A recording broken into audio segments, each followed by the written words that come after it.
buenas tardes amigos, 12:31. Bienvenidos a HQH. Con nosotros se encuentra el director, es guionista, productor reconocido, Caupolicán Ovalles. Él es el director de la película Muerte en Berruecos. Muy buenas tardes, gracias por estar con nosotros. Gracias por la invitación, Natalia. Encantado. Nos parece súper interesante la trama de esta película porque habla acerca, es como un tráiler policial, acerca de qué pasó con el mariscal Sucre. Entonces, coméntanos. Sí, hicimos un largometraje de ficción sobre el asesinato del mariscal Antonio José de Sucre en tono de thriller policial. Un poco porque este es el primer magnicidio que ocurre en Iberoamérica después de que nos conformamos como repúblicas y se presenta como un caso donde todavía no está solucionado. Este es un caso de impunidad que todavía tiene 200 años y no se sabe a ciencia cierta qué pasó allí. Hay muchos, digamos, versiones de quién pudo ser, quién no fue. Entonces se nos ocurre hace varios años, yo hice en Venezuela una serie que se llamaba Archivo Criminal y allí estuvimos trabajando la posibilidad de hacer casos internacionales, casos importantes, casos, digamos, puntuales.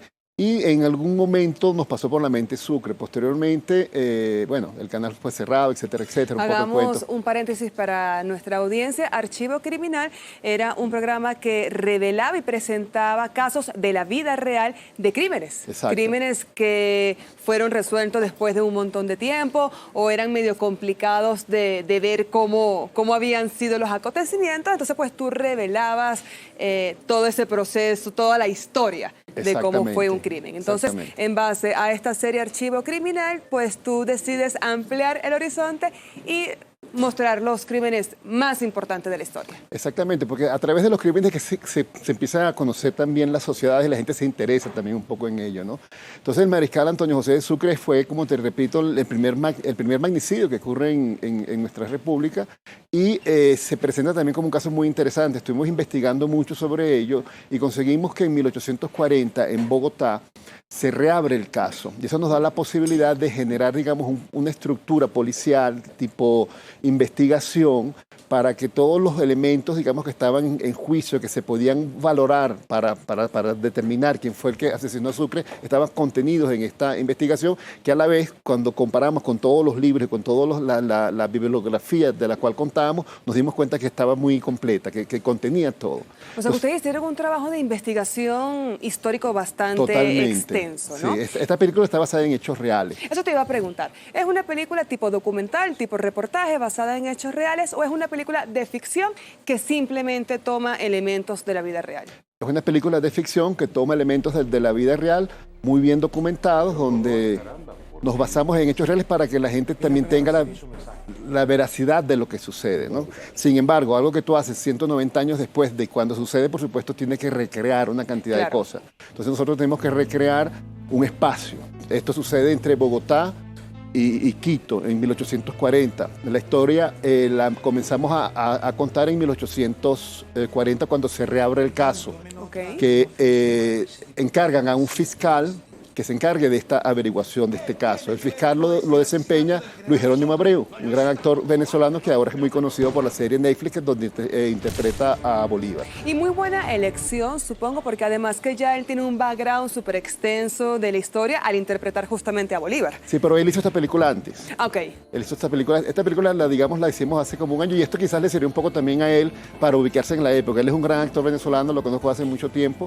Su padre, su madre también eran del medio. Y como te contaba, entonces teníamos que recrear pues, estos espacios, tanto escenográficos como biográficos, porque las personas tienen que ubicarse en esa época. Claro. Entonces, creamos una coproducción con Ecuador, con GPL, que nos permitió filmar en Quito. ¿Esta coproducción fue entre Venezuela, Colombia y Ecuador? No, esta es una coproducción que fue entre Venezuela, Panamá, Ecuador y Estados Unidos. Ok. Son 4 países. Y Ecuador toma una parte fundamental porque es donde es el espacio que nos permite recrear estas ciudades de aquella época, como son Bogotá y Quito. Filmamos también en Panamá para recrear algunos espacios también de lo que pudo haber sido Bogotá. Claro, al filmar en esta época se presenta también la dificultad de que todos estos espacios también están intervenidos, hay cables, hay postes, hay avisos, etc. Entonces tuvimos que hacer un gran trabajo de postproducción de efectos visuales donde limpiamos todas estas ciudades. Los que vayan a ver la película ahora en Quito van a ver la ciudad de Quito, pero en 1840, no la van a ver la de ahora. O sea, va a ser súper interesante visualmente hablando. Claro, porque aquí en Quito van a reconocer calles, posiblemente alguno que otro día, pero eso no es Bogotá, bueno, no importa, pero te vas a dar cuenta que cuando hablamos de Quito van a ver las ciudades totalmente limpias, como pudo haber sido Quito hace 190 años. Ok, y según la hipótesis de la película, ¿quién mató a Sucre? Tienes que ver la película.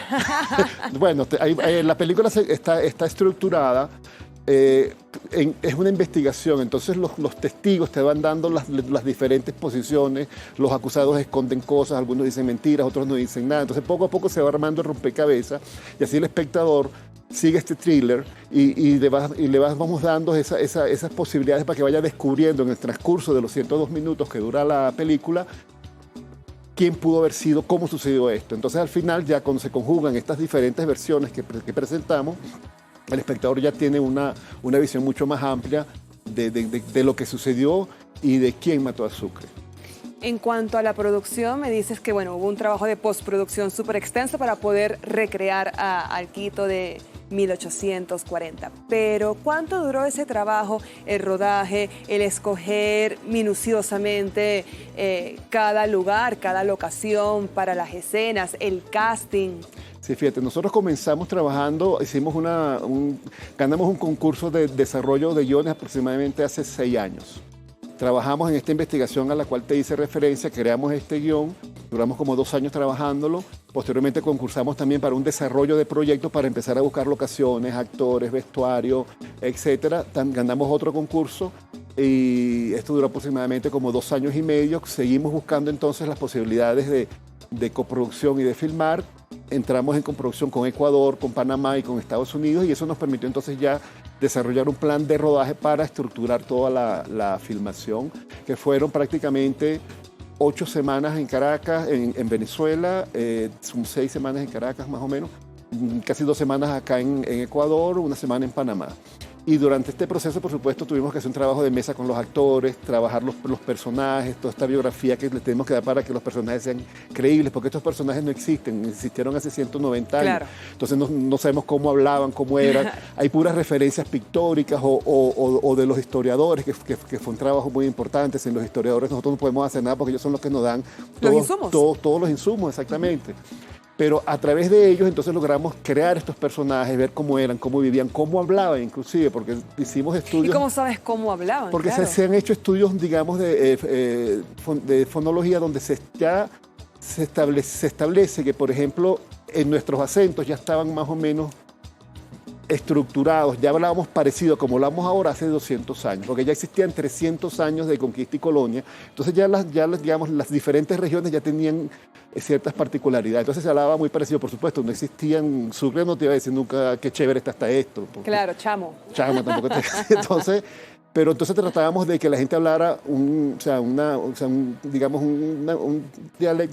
fórmula coloquial, pero dependiendo un poco de la educación tenía un léxico diferente, así sería más o menos cómo estructurábamos pues, para los diálogos. Sí, fue un trabajo, la verdad, bien complejo. Se ha ganado varios festivales esta película. Sí, por cierto, ganó uno acá en Guayaquil el año pasado, la mejor dirección de arte, ganó varios premios en el Festival de las Ciencias y Artes Cinematográficas de Venezuela, estuvo hace poco en el Festival Internacional de Bogotá y de Pasto, que es curioso porque fue como si Sucre recorriera otra vez su última ruta, porque él salió de Bogotá para ir a Quito y no llegó a Pasto, entonces... Hace un mes estuvimos en Bogotá, después estuvimos en Pasto y ahora ya estamos en Quito dentro de 2 días. Entonces ya Sucre está como recorriendo otra vez su última ruta. Sí, bien curioso esa casualidad. Estuvimos en Alemania la semana pasada en el Festival de Frankfurt y en San Agustín, en Florida, estuvimos también hace como un mes. Bueno, y el estreno aquí en Quito y en Cuenca va a ser este viernes. Haznos una invitación para ver esta película y por qué deberíamos verla. El estreno nacional será el próximo viernes 29 en Quito y en Cuenca, en Multicines.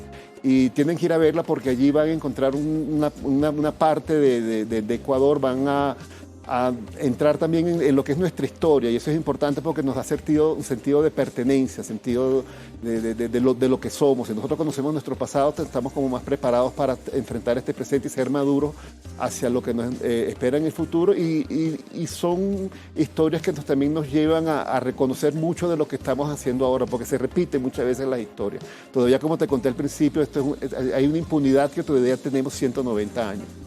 Así es. Bueno, muchísimas gracias por estar con nosotros. Debemos hacer una pausa y ya regresamos con más de HQH. Gracias.